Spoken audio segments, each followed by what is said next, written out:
Hello viewers, இன்றைக்கி நம்ம உடம்புக்கு ஹெல்த்தியான ஒரு கொள்ளு கஞ்சி பார்க்கலாமா? அந்த கொள்ளு கொழுத்தவனுக்கு கொள்ளு, இளைச்சவனுக்கு எள்ளுன்னு ஒரு பழமொழி இருக்குது. எக்கச்சக்கமாக இருக்கக்கூடிய ஃபேட்ஸ் எல்லாம் இதெல்லாம் ரிமூவ் பண்ணி கொண்டு வந்துடும் இந்த கொள்ளு. இந்த கொள்ளு பார்த்திங்க அப்படின்னு சொன்னால் துவையல் செஞ்சு சாப்பிட்லாம், கஞ்சி செஞ்சு சாப்பிட்லாம். கஞ்சின்றது கொஞ்சம் ரொம்ப நல்ல ஈஸியான ஒரு இதுவாக இருக்கும், உணவாக இருக்கும். நம்ம இந்த பழைய கால உணவுகளெல்லாம் மறந்துக்கிட்டே வரோம், சரிங்களா? உடம்பு இது வாரத்தில் 2 நாள் 3 நாள் நம்ம சாப்பிட்டுட்டே வந்தோம் அப்படின்னு சொன்னால் இந்த எக்ஸ்ட்ரா இருக்க ஃபேட்டு இதெல்லாம் எடுத்துரும், ரிமூவ் பண்ணிவிடும் சொல்லுவாங்க, சரிங்களா? அது எப்படி பண்ணுறதுன்னு பார்க்கலாமா?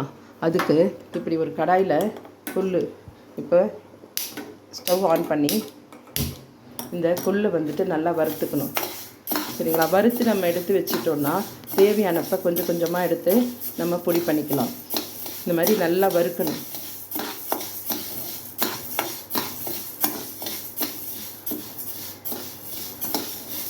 இப்படி நல்லா கொள்ளை வறுக்கணும். நல்லா வறுக்கலாம். நல்லா வறுத்துட்டு அதை நம்ம தேவையான அளவு டப்பாவில் வச்சிட்டோம் அப்படின்னு சொன்னால் தேவையானப்போ கொஞ்சம் கொஞ்சமாக எடுத்து நம்ம ரவை பதத்துக்கு பொடி பண்ணி அதை நம்ம வேக வைக்கணும். அது எப்படி செய்யலாம்னு பார்க்கலாம்.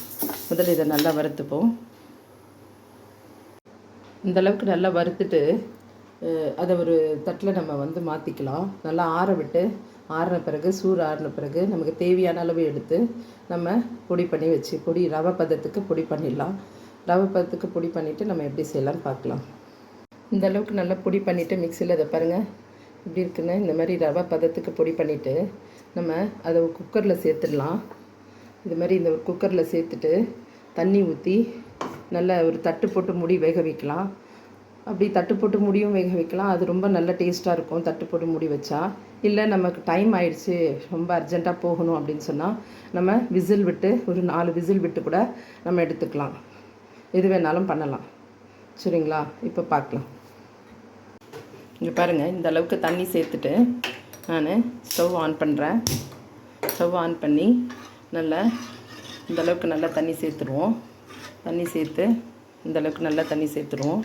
தண்ணி சேர்த்து நம்ம தேவையான அளவு இந்த அளவுக்கு உப்பு, கல் உப்பு போட்டிருக்கேன் நான். உங்களுக்கு எந்த உப்பு உங்களுக்கு தேவையான அளவு உப்பு போட்டுக்கோங்க. எந்த உப்பு உங்களுக்கு பழக்கமோ அந்த மாதிரி போட்டுக்கோங்க. போட்டு இப்போ இன்றைக்கி நான் மூடி போட்டு தான் வேக விட போகிறேன். தேவைன்னா நம்ம விசில் விட்டு 4 விசில் விட்டால் கூட போதும், வெந்துடும். அதுக்கப்புறம் ஒரு சின்ன தாளிப்பு கொடுத்து தயிர் கூட ஆட் பண்ணி ஆறின உடனே நம்ம சாப்பிட வேண்டியதுதான். இப்போது வெந்துடுச்சு. வெந்ததை நான் இங்கே சட்டியில் ட்ரான்ஸ்ஃபர் பண்ணி வச்சுருக்கேன். இந்த அளவுக்கு வெந்திருக்கு பாருங்கள். அதுக்கு ஒரு சின்ன தாளிப்பு கொடுத்துடலாம். அதுக்கு கொடுக்கணுன்னாலும் கொடுக்கலாம், இல்லை ஸ்கிப் பண்ணாலும் பண்ணலாம். சீரகம் கொஞ்சம் போட்டுட்டு கருவேப்பிலை போட்டு தாளித்து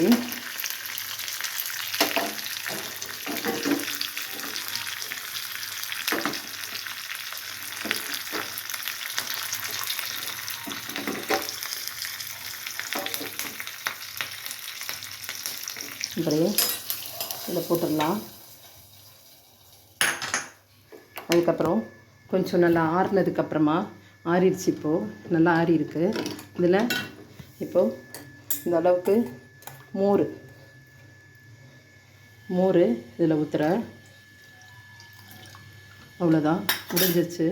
இதை நீங்கள் சாப்பிட்டீங்க அப்படின்னா, தொடர்ந்து சாப்பிட்டுட்டே வந்தீங்க அப்படின்னு சொன்னால் உங்களுக்கு இன்னும் கூட கொஞ்சம் நீங்கள் எக்ஸ்ட்ரா மோர் ஊற்றிக்கிட்டோன்னா ஊற்றிக்கலாம். எனக்கு இன்றைக்கி போதும், கொஞ்சம் கோல்டாக இருக்கிற மாதிரி இருக்குது, அதனால் கொஞ்சம் கம்மியாக ஊற்றிருக்கேன். இந்த மாதிரி நீங்கள் சாப்பிட்டுட்டே வந்தீங்க அப்படின்னு சொன்னால் உடம்பு நாளடைவில் சீக்கிரமாகவே குறைஞ்சிரும். நீங்கள் இதுக்காக வேறு எந்த டயட்டுமே பண்ண வேண்டியதில்லை, நல்லா குறைஞ்சிரும். Thank you viewers. இது வரைக்கும் சப்ஸ்கிரைப் பண்ணாதவங்க நம்ம சேனலை சப்ஸ்கிரைப் பண்ணிவிடுங்க, லைக் பண்ணிவிடுங்க, ஷேர் பண்ணிவிடுங்க, பெல் ஐக்கானை ஆனில் வச்சுருங்க. Bye bye.